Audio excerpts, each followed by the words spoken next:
రమేష్ గారు, చెప్పండి. జూన్ 5వ తారీఖున బ్యాంక్ ఆఫ్ కెనడా ఇది ఇంట్రెస్ట్ రేట్లు తగ్గిస్తారని అందరూ రకరకాల స్పెక్యులేషన్స్ వింటున్నాం.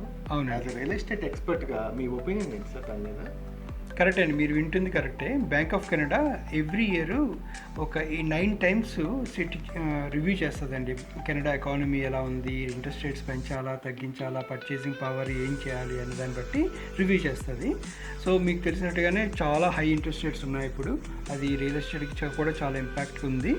అందరూ మార్ట్గేజెస్ పే చేయలేకపోతున్నారు బికాస్ వేరియబుల్ రేట్ వల్ల చాలా హై మార్ట్గేజెస్ అమౌంట్స్ ఎక్కువైపోయాయి అన్నమాట.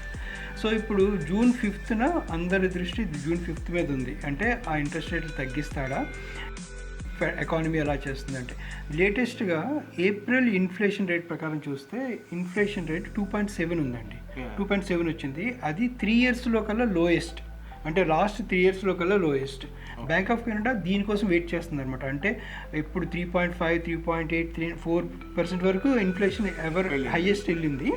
ఇప్పుడు 2.7కి వచ్చింది. అంటే పర్చేసింగ్ పవర్ కిల్ చేయడం వల్ల, ఇంట్రెస్ట్ రేట్ తగ్గించడం వల్ల ఇన్ఫ్లేషన్ రేట్ 2.7 ఇన్ ఏప్రిల్ మంత్కి వచ్చింది. ఎస్పెషల్లీ అది ఫుడ్ రేట్స్ తగ్గడం వల్ల వచ్చింది. ఇంతకుముందు కూడా ఇన్ఫ్లేషన్ తగ్గింది, కానీ అది గ్యాస్ రేట్స్ వల్ల లేదంటే బాండ్ రేట్స్ వల్ల తగ్గింది. బట్ ఏప్రిల్ స్పెసిఫిక్గా ఫుడ్ రేట్స్ తగ్గడం వల్ల 2.7 వచ్చింది.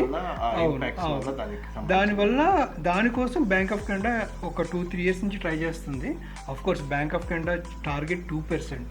ఓకే, స్టిల్ 2%కి ఇంకా వెళ్ళాలి, ట్రై చేస్తుంది. కానీ 2.7 ఈజ్ కంఫర్టబుల్ ఫర్ దెమ్. ఎందుకంటే బ్యాంక్ ఆఫ్ కెనడా చెప్పింది 2 to 3 is comfortable rate, but కన్సిస్టెంట్గా ఉండాలి. ఓకే, లాస్ట్ 3 months కన్సిస్టెంట్గా 2.7, 2.8, 2.9 అలాగే వచ్చింది. So 90% chances are there. June 5th interest rate తగ్గడానికి ఛాన్సెస్ హై ఉన్నాయండి. కానీ ఓన్లీ కన్సిస్టెన్స్ ఏంటంటే యుఎస్ ఫెడరల్ గవర్నమెంట్ డిసైడ్ చేసి చెప్పింది సెప్టెంబర్ వరకు మేము తగ్గించమని చెప్పింది. కరెక్ట్.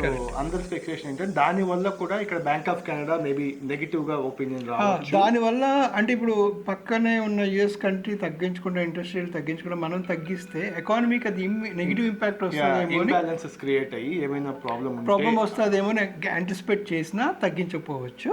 కానీ దీని తర్వాత జూలై 24th రివ్యూ ఉందండి. రైట్. ఆ రివ్యూలో 100% తగ్గిస్తుంది అని అయితే ఎక్స్పర్ట్స్ ఒపీనియన్. రేపు జూన్ 5th ఒక 90% ఛాన్సెస్ ఉన్నాయండి. అంటే ఎక్కువ తగ్గించడు, 0.25% తగ్గిస్తాడు. Just to give a hint to the economy that we are in a positive mode, economy is doing good అని. ప్లస్ ఏంటంటే అన్ఎంప్లాయ్మెంట్ రేట్ కూడా బాగా పెరిగిందండి. అన్ఎంప్లాయ్మెంట్ రేటు అంటే బ్యాంక్ ఆఫ్ కెనడా ఇప్పుడు అన్ఎంప్లాయ్మెంట్ పెంచడానికి ట్రై చేస్తుంది అనమాట. అంటే ఎందుకు ఇన్ఫ్లేషన్ రేట్ పెరుగుతుంది, పీపుల్ ఎందుకు కొంటున్నారంటే వాళ్ళ దగ్గర డబ్బులు ఉన్నాయి.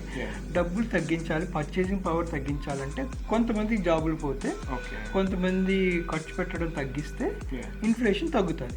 That is why unemployment rate పెరగాలి, ఓకే, ఇన్ఫ్లేషన్ తగ్గాలి, అప్పుడు ఇంట్రెస్ట్ రేట్ తగ్గిస్తారు. మోర్ ఆర్ లెస్ అది కాన్సెప్ట్. సో దీనివల్ల మన రియల్ ఎస్టేట్ మార్కెట్కి ఏమైనా ఇంపాక్ట్స్ ఉంటాయంటారా? డెఫినెట్లీ మంత్లీ పేమెంట్స్ అనేది మార్ట్గేజ్కి డైరెక్ట్ ఇంపాక్ట్ ద ప్రైస్ అండి. Direct impact. సో ఇంతవరకు సోగా పెరుగుతున్నాయి, కానీ ఒక్కసారి కానీ 25 నుంచి 75 cents ఈ year target 75 cents interest rate తగ్గించడానికి. అవి తగ్గితే మాత్రం మంత్లీ పేమెంట్ తగ్గుతాయి కాబట్టి definitely more people want to buy. ఇప్పుడు కూడా బయర్స్ ఆర్ దేర్, కానీ they don't want to pay high mortgage payments monthly. అందువల్ల కొనుక్కోకుండా కొంచెం బ్యాక్ లో ఉన్నారు.